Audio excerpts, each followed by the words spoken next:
Hello, it's Adam Belcher here, also known as AB Animation Limited, with episode 5, I think, of the Better Than Wolves mod overview tutorial series. And in this episode, we're going to be looking at pottery.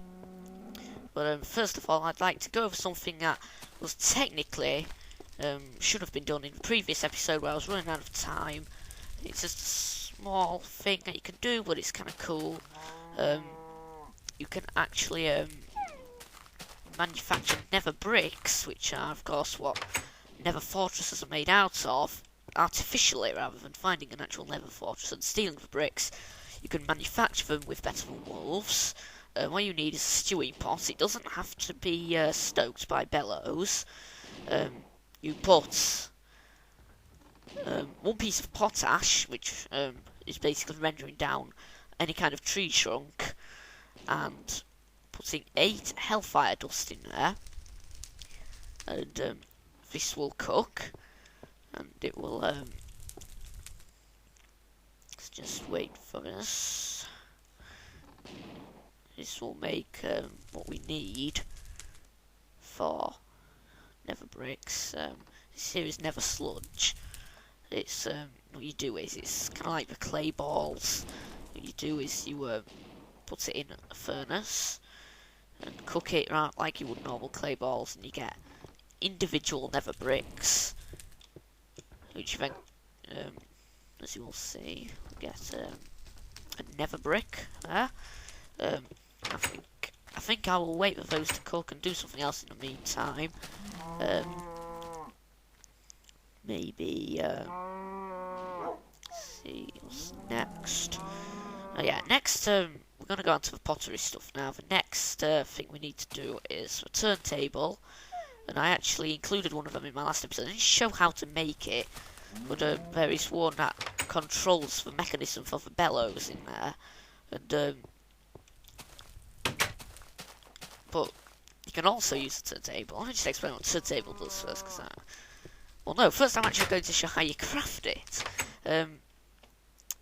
Let's see. Sidings for the old sawmill. I think a cog. Oh, those might be the way around. And this on our side. Yeah, the wrong way around. That is a turntable. Quite simple, I suppose. And a turntable is well, let me place it down and show you what it looks like. Now, as you will see, it has this little switch here. Now you can change this switch by right-clicking with an empty hand. It will cycle between 4 different settings, and that's the delay. This first setting is a rotation every half second. That's a rotation every second, every 2 seconds, and every 4 seconds. So that's like a speed delay. Now, the turntable will only rotate things around 90 degrees. So if I put something here, and say if I put a torch on the side, and what you do to make it turn is you give it mechanical power underneath. So an axle will have to run underneath. Probably could be along from a water wheel, a gearbox, so that you can have the axle coming up from underneath it, and it will spin round when you give it power. You can turn it off simply by disabling the gearbox that it's connected to. When it is on, it will rotate any blocks that are up to 2 above it, so it could rotate that, but if I place another block on top, it would not be able to rotate that. And it will also rotate any several objects that are attached to a side. Mainly, I think, did I pick one up? What am I? Oh yeah, there. So yeah, I could make that spin round quite easily just by giving mechanical power to it, but I don't need to do that. That's basically what Turntable does, and because you can attach railways to it, that's a useful feature. You can have several directional turntables for railways. So like junctions and stuff. But anyway, back to the nether bricks. I have 8 of these now. Just like you would normal bricks to make bricks.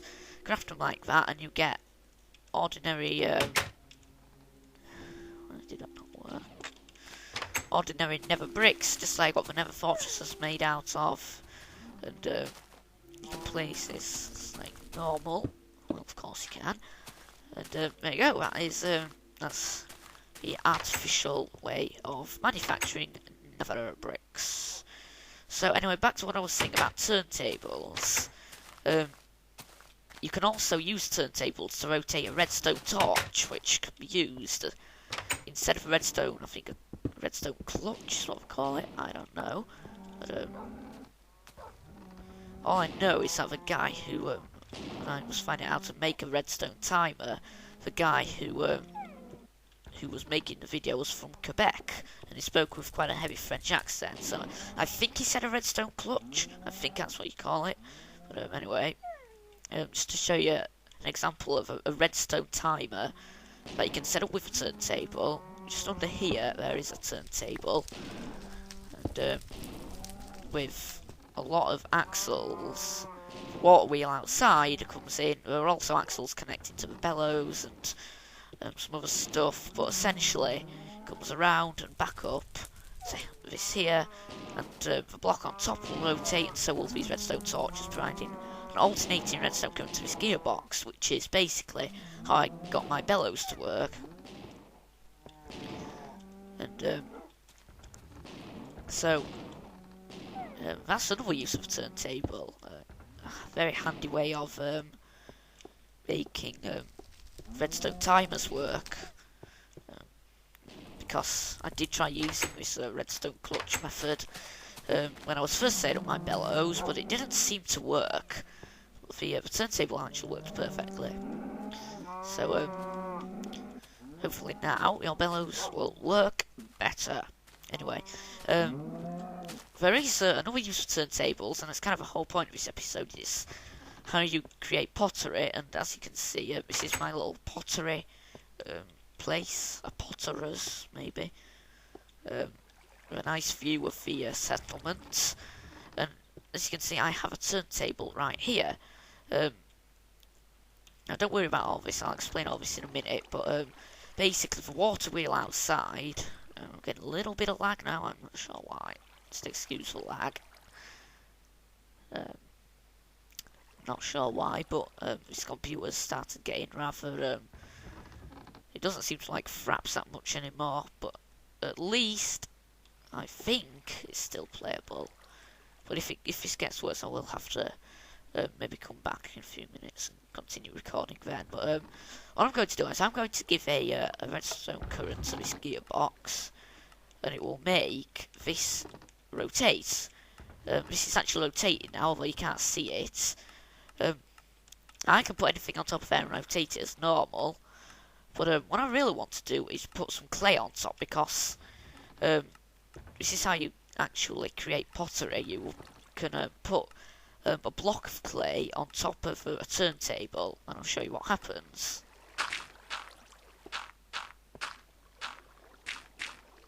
It actually becomes moulded into new shapes, and I'll watch the transition between each stage. And I think there's about probably 5 maybe. Of course, if you keep it going for long enough, you just get clay balls. Now, the first shape it transitioned into was actually the crucible, which is part of the next tutorial, so I won't show you how to do that. We'll skip right ahead to the second moulded shape. What I'll do is...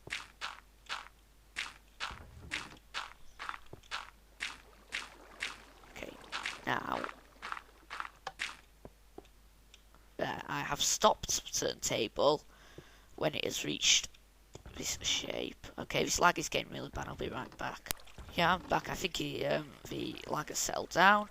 Now, this here, this shape, I can remove this on the turntable, And this is basically unfired pottery, and there are several different types of unfired pottery. We saw it transition through various types. Now this is quite useless to us in this stage, but what we can do is cook it. And as you can only cook pottery in this one I've set up here, a kiln. What you do is you need a stoked fire and some ordinary bricks. What you need to do is encase your piece of pottery on several sides. I have the back, these two sides, and the bottom. We'll see here just to make it look better. And underneath that, you need to have a some sort of fire. And it needs to be a stoked fire. By the way, I think I forgot to mention, if you try and stoke a fire that isn't powered by a hibachi, if you try just a normal netherrack fire, if you try and stoke that with the bellows, it will be blown out. So you can only stoke a hibachi fire. So we will turn on the hibachi, now, and I will stoke this fire with this lever here. It took a very long time to set up, by the way.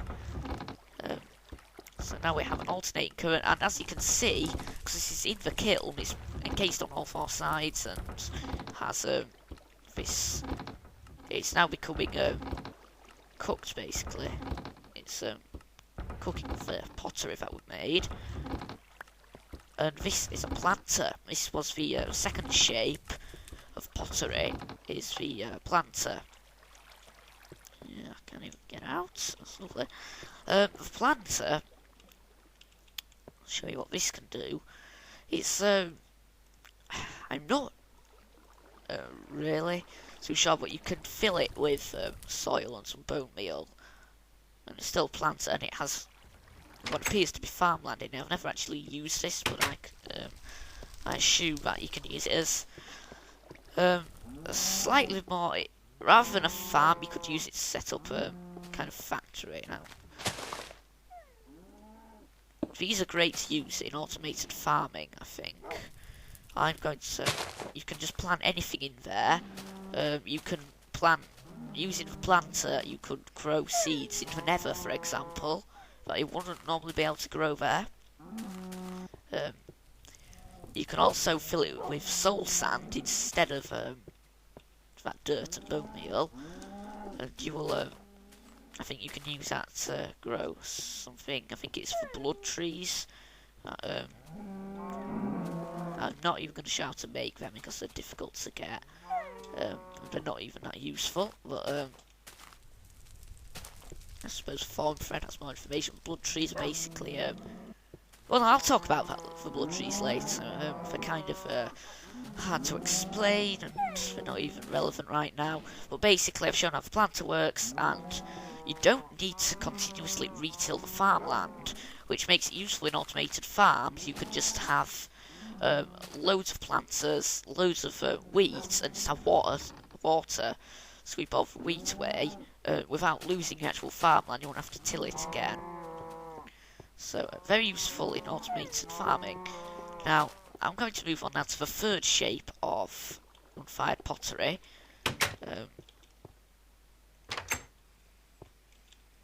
Let's put a new block of clay on here and switch on. So there's a crucible, planter, and this next one. Stop it right there. Okay. This is stage 3 of unfired pottery, and we're going to put this in the kiln, and I'll show you what it makes. So, bellows on, and just put it in there. Of course, now it's now cooking. It took me quite a while to figure out how to do this, by the way. Any second now, we will get,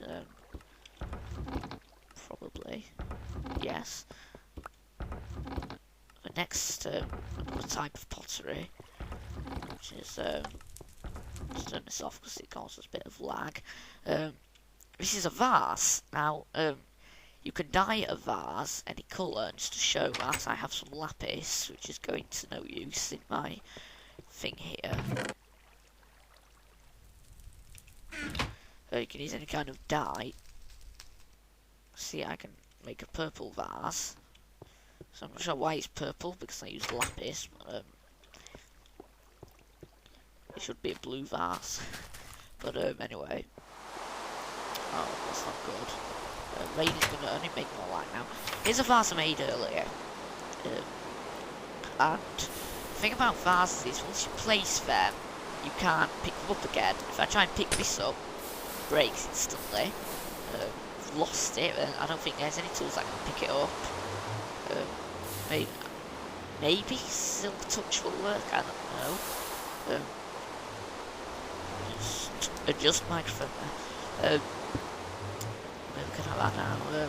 Purple vase, which looks rather weird, but I'm not particularly bothered. You can't use it for anything, you can't put things in vases, they're purely decorative and you can dye them any colour. So, let's now move on to, I think, the final stage of pottery. Head inside where it's nice and warm and dry, and put more clay on here. And we'll go to the fourth stage. Crucible. The planter. The vase. And finally this here. Switch this off.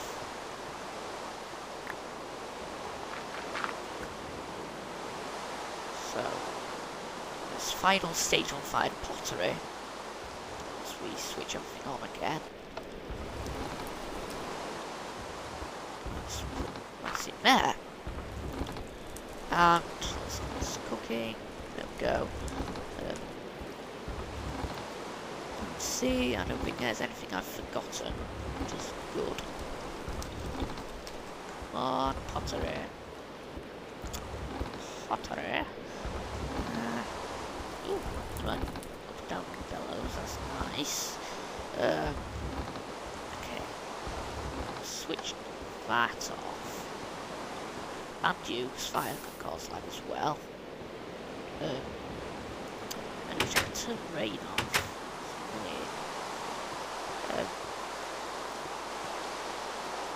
So here we go, this is the urn, that is the final stage. Now urns have use, and that is for basically capturing souls, and I'm going to show you how you do that in the mill. Now, I'm not sure, oh, that's not good. That is the worst timing for rain ever, because basically I have now lost the gearbox that drives the entire mill, and there. That was not convenient at all, because now I can't. Oh wait, I may be able to, because now I won't be able to lie. Unless, oh wait, I can. Yes, what am I thinking? Of course, I think. Yes, this here is basically my soul bottling plant. Here is a urn, and what happens is, basically, you know when you make netherrack into ground netherrack at the mill, you hear all these weird screaming noises, which, as I said, was the noise of souls in netherrack being forced through. So here I have some ground netherrack, and you make hellfire dust by passing it through here. Now when that happens, the souls in the netherrack stay inside the hopper, and if they build up for too long, I think maybe 10 or 20 souls, if you keep it building up, then the hopper can explode, and that actually happened to one of my hoppers recently. However, if you power the hopper, as you can see I've done here with this gearbox, and put solar underneath, which I don't think I can even do. Wait, hang on.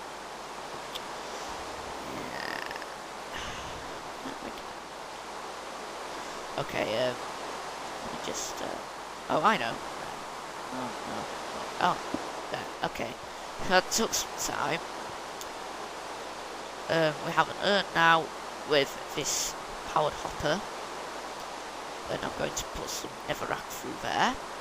Now, you need to pass quite a few through there. The souls, rather than being contained in the hopper, will go through into this urn, which is a safe way of storing them. And once stuff is built up, I think I just realised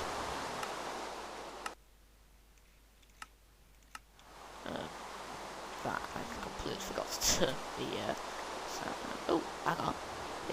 Solar has disappeared, and yep, it's added to me the solar I had earlier. Basically, have enough souls coming from ground netherrack through the soul sand hopper into an urn, and you get this soul urn here. And this can't be used for anything in stage 6, but it can be used to make something that's very interesting coming up in the next part, which is basically soul forged steel. Yep, that is steel. You can make a load of new stuff with that. Use a crucible to make it, use soul urns, and iron, and carbon powder, and a load of other stuff. And it's going to be really interesting. And you can, the soul forged steel is used for a whole load of stuff, and that's really what soul urns are for. And I think you also use soul urns in making blood trees and a bunch of other things. So yeah, it's really useful. We'll be finding out what they do in the next part, the New Age, because all the stages we've done so far are part of the Age of Wood. The Better Forms community have nicknamed it. Next time we're going to be moving on to the New Age, Better for Wolves, and it's really interesting because we have steel and stuff, and there's a bunch of new stuff you can make with an anvil, which is another thing you can make. Oh yeah, and Better Wolves recently been updated to 3.6, which I don't have yet, but I'm going to get that soon, and I'll show you the things that 3.6 does in the next episode. So that's all for now. If you liked this video, if you found it helpful in any way, and a like would really be appreciated, please try to leave some feedback. And I do get quite a few views, well, not many compared to some people, but it's still views, but usually no feedback.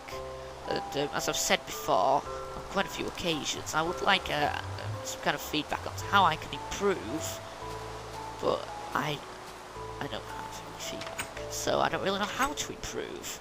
I'm relatively new at making videos after all. I mean, if there's any better software I could be using, or if you think the quality isn't good enough, or something wrong with volume, then just let me know and I'll try my best to improve.